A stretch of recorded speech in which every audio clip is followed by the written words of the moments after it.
तो दोस्तों आज हम फिर से आपके लिए लेकर आए हैं देश दुनिया की सभी ताजा बड़ी खबरें। फटाफट एक एक कर विस्तार से आज आपको बताएंगे, तो वीडियो को अंत तक जरूर देखें। दोस्तों पहली खबर में आपको बता दें कि चीन ने हिंदुओं को दिया बड़ा झटका। चीन ने नेपाल की जमीन पर कब्जा करके हिंदुओं के मंदिर पर जाने पर लगाया बैन। हिंदूवादी संगठनों को चीन से दूसरा बड़ा झटका।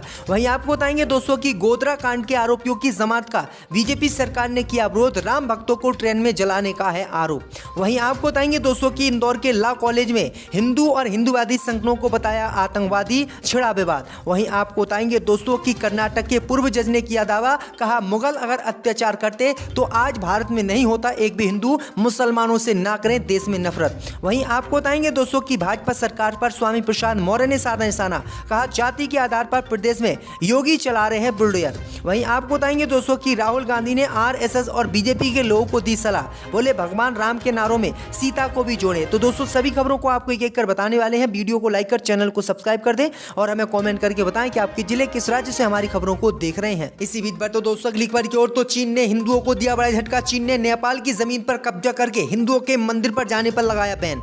जब दोस्तों आपको बता दें कि चीन ने नेपाल को लेकर हिंदुओं को आज बड़ा झटका दिया है। दरअसल आपको बता दें कि नेपाल की उत्तरी सीमा पर चीन ने 10 स्थानों पर 36 हेक्टेयर भूमि पर कब्जा कर लिया है।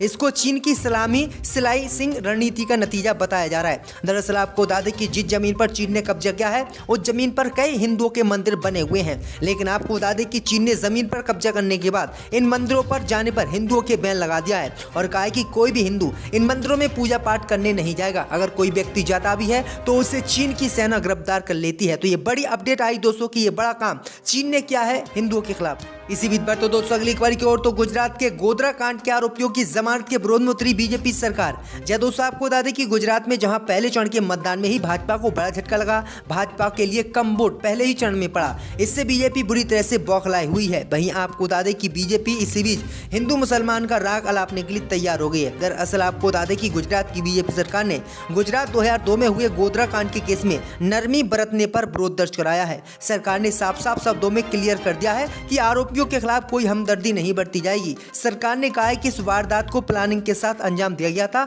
आरोपियों ने जानबूझकर राम भक्तों को ट्रेन में आग लगाकर जला दिया था। इसी कारण से बाद में सामुदायिक हिंसा हुई और इसमें 59 लोगों की जान चली गई। वहीं आपको बता दें कि अब कहा है कि जिन लोगों ने भी राम भक्तों को आग लगाकर ट्रेन जलाकर जान से मारा था उन लोगों को किसी भी कीमत पर नहीं छोड़ा जाएगा और उनका सरकार जमानत का विरोध करेगी। वहीं आपको बता दें कि इसी गोधरा कांड में बिल्किस बानो का रेप करने वालों को जहां बीजेपी ने छोड़ दिया, बेइज्जत बरी कर दिया, लेकिन जो मुसलमान थे जिन्होंने गोधरा में ट्रेन में आग लगाई थी ऐसा बीजेपी कह रही है, उनके खिलाफ किस तरह से बीजेपी सरकार उतर आई। इसी बीच पर तो दोस्तों अगली खबर की ओर, तो कर्नाटक के पूर्व जज बोले मुगलों ने दया की इसलिए बचे हुए हैं हिंदू, अगर मुगल करते अत्याचार तो नहीं बचता एक भी हिंदू।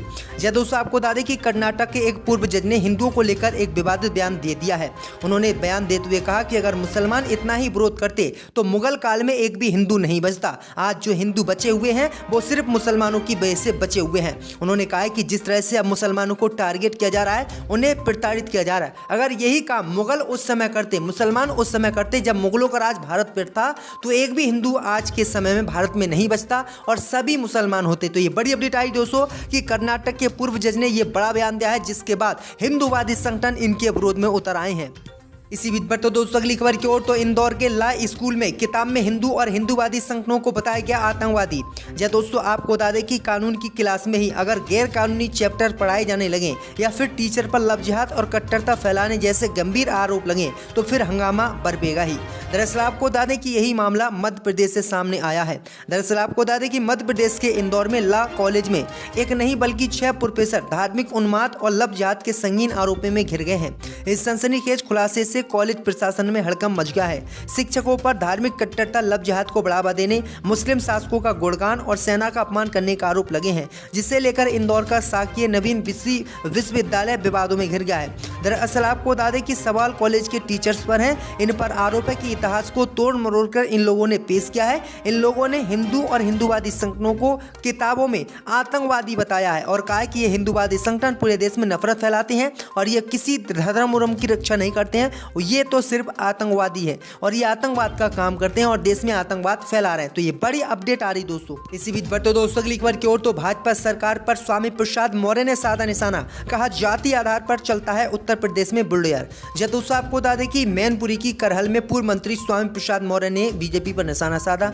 उन्होंने कहा कि जाति के आधार पर उत्तर प्रदेश में बुलडोजर चलाया जा रहा है। पिछड़े वर्ग, दलित व असकलियत में किसी एक पर 2 मुकदमे होने पर भी बुलडोजर चला दिया जाता है, जबकि मुख्यमंत्री की जाति के लोगों पर 100-150 केस होने पर भी बुलडोजर नहीं चलता है। उन्होंने कहा कि बुलडोजर संस्कृति से प्रदेश का सत्यानाश किया जा रहा है। सिनेमा रोड पर शुक्रवार को पूर्व मंत्री अभिषेक यादव के आवास पर पत्रकारों से वार्ता करते हुए उन्होंने ये बातें कही हैं। तो ये बड़ी अपडेट आ रही दोस्तों कि कुछ ही दिन पहले ये बीजेपी छोड़कर समाजवादी पार्टी में शामिल हुए थे।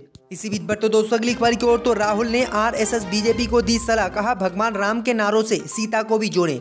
दोस्तों आपको बता दें कि राहुल गांधी ने भारत जोड़ो यात्रा को लेकर आज बड़ा बयान दिया है। उन्होंने कहा कि हमारे जो आरएसएस के मित्र हैं उनको मैं कहना चाहूंगा कि जय श्री राम जरूर बोलें, लेकिन जय सिया राम और हे राम तीनों का प्रयोग कीजिए और सीता जी का अपमान मत कीजिएगा। उन्होंने कहा कि सीता के बिना भगवान राम का नाम अधूरा है, वो एक ही है, इसलिए हम जय सिया राम कहते हैं। भगवान राम सीता जी के लिए लड़े, हम जय श्री राम जपते हैं और महिलाओं को सीता का स्वरूप मानकर उसका आदर करते हैं। जय सिया राम। उन्होंने कहा कि बीजेपी वाले और आरएसएस वाले भगवान राम के नाम में सीता का भी नाम जोड़े और जय श्री राम की जगह जय सिया राम बात नारा लगाएं। तो ये बड़ी अपडेट आई दोस्तों कि राहुल गांधी लगातार भारत जोड़ो यात्रा में बीजेपी और आरएसएस पर निशाना साध रहे हैं। इसी बीच बढ़ते दोस्तों अगली खबर की ओर, तो आज जेल से रिहा होंगे सपा विधायक नाहिद हसन। गैंगस्टर एक्ट मुकदमे में 10.5 महीने से हैं बंद। दोस्तों आपको बता दें कि यूपी में गैंगस्टर एक्ट के मुकदमे में 10.5 माह से जेल में बंद सपा विधायक नाहिद हसन आज रिहा हो जाएंगे। जमानतियों ने प्रपत्र जमा होने के बाद कोर्ट की ओर से चित्रकूट जेल अधीक्षक को विधायकी की रिहाई के लिए परवाना भी जारी कर दिया गया है। 15 जनवरी को गैंगस्टर एक्ट में वंचित होने पर कैराना पुलिस ने सपा विधायक नाहिद हसन को गिरफ्तार कर कैराना स्थित एमपी एमएलए कोर्ट में पेश कर दिया था। शुक्रवार को उनके अधिवक्ताओं ने कैराना स्थित एमपी एमएलए कोर्ट में विधायक की जमानत के लिए 1-1 लाख रुपए के 2 जमानतियों के प्रपत्र जमा किए हैं। दोनों जमानतियों के प्रपत्रों की तहसील और थाने से तस्दीक कराई गई है। तकदीर होने के बाद अब शाम को कोर्ट ने विधायक की रिहाई के लिए चित्रकूट जेल अधीक्षक को परवाना जारी कर दिया है। वहीं कोर्ट के पैरोकार द्वारा परवाना लेकर चित्रकूट जेल के लिए रवाना हो गए हैं और अब इन्हें छोड़ा जाएगा। तो ये बड़ी अपडेट आई दोस्तों कि 10 महीने जेल में रहने के बाद अब जो है नाहिद हसन जेल से रिहा होंगे। इसी बीच पर तो दोस्तों अगली खबर की ओर, तो मध्य प्रदेश के मुख्यमंत्री ने लोगों से की अपील, कहा एक व्यक्ति एक पत्नी से ही करे शादी, मंच पर थे 4 पत्नियों वाले मंत्री। दोस्तों आपको बता दें कि मध्य प्रदेश के मुख्यमंत्री शिवराज सिंह चौहान के एक व्यक्ति एक शादी वाले बयान पर बहस छिड़ी हुई है। शिवराज ने जिस वक्त ये बात कही उस दौरान मंच पर उनकी पार्टी के एक नेता बैठे थे जिनकी 4 पत्नियां हैं। इस मुद्दे को लेकर अब कांग्रेस पार्टी उन पर हमलावर है। गौरतलब है कि सीएम शिवराज सिंह गुरुवार को बड़वानी जिले के चाचरिया में पेशा एक्ट जागरूकता सम्मेलन में शामिल हुए थे। मंच पर उन्होंने यूनिफॉर्म सिविल कोड का जिक्र करते हुए कहा था कि मैंने प्रदेश में कमेटी बनाई है, इसमें समान नागरिक संहिता की तरह एक व्यक्ति एक शादी का नियम बनाया जाएगा। उनके इसी बयान पर मध्य प्रदेश के पूर्व गृह मंत्री बाला बच्चन ने तंज कसा है। उन्होंने कहा है कि पहले शिवराज अपनी कैबिनेट में तो इस बात का पालन कराएं, जिस सभा में स्टेज पर उन्होंने ये बात कही वहीं कुछ लोग बैठे हों जिनकी स्थिति ये है कि उनकी 4 पत्नियां हैं। दरअसल आपको बता दें कि बाला बच्चन ने मंच पर मौजूद कैबिनेट मंत्री प्रेम सिंह पटेल पर निशाना साधा। प्रेम सिंह पटेल की 4 पत्नियां हैं। तो ये बड़ी अपडेट आ रही दोस्तों। इसी बीच बढ़ते दोस्तों अगली खबर की ओर, तो कांग्रेस पार्टी ने आप पर साधा निशाना, कहा केजरीवाल ने दलितों और अल्पसंख्यकों के अधिकारों पर चलाई झाड़ू। दोस्तों आपको बता दें कि कांग्रेस ने दिल्ली नगर निगम चुनाव के प्रचार अभियान के आखिरी दिन आरोप लगाया कि दिल्ली के मुख्यमंत्री अरविंद केजरीवाल और उनकी पार्टी दलितों अल्पसंख्यकों के अधिकारों पर झाड़ू चलाती है। पार्टी के दिल्ली प्रभारी अजय कुमार, प्रदेश कांग्रेस कमेटी के अध्यक्ष अनिल चौधरी और दिल्ली इकाई के कई अन्य वरिष्ठ नेताओं ने दलितों, अल्पसंख्यकों एवं महिलाओं से जुड़े मुद्दे को लेकर केजरीवाल को घेरा। कुमार ने कहा कि दिल्ली में जब भी अल्पसंख्यकों और दलितों से जुड़े विषय आए उन पर केजरीवाल ने चुप्पी साध ली। उन्होंने कहा चाहे CAA विरोधी आंदोलन हो, बिल्किस बानो का मामला हो या फिर दिल्ली में दंगों का मामला हो, केजरीवाल चुप रहे। उनका व्यवहार भाजपा और RSS की तरह ही रहा है। कुमार ने आरोप लगाया कि केजरीवाल के कई चेहरे हैं जो वह समय के हिसाब से बदलते रहते हैं। उन्होंने उम्मीद जताई कि दिल्ली में कांग्रेस के पक्ष में लहर है और इस बार उसका महापौर बनेगा। तो ये बड़ी अपडेट आ रही दोस्तों। जो अजय मिश्रा है उनके घर पर एक बोर्ड भी चिपकाया है नोटिस और कहा है कि जांच के लिए तैयार हैं, बुलाया भी है कोर्ट में, लेकिन वो केस में जो है लड़के की जो लोकेशन है अजय मिश्रा जो है असीम मिश्रा, उनकी लोकेशन नेपाल की पाई जा रही है, मतलब नेपाल चले गए हैं। किसानों को मतलब देखिए, गृह राज्य मंत्री इस देश का एक बहुत बड़ी पावर है और बहुत ही डेकोरम वाला पद है।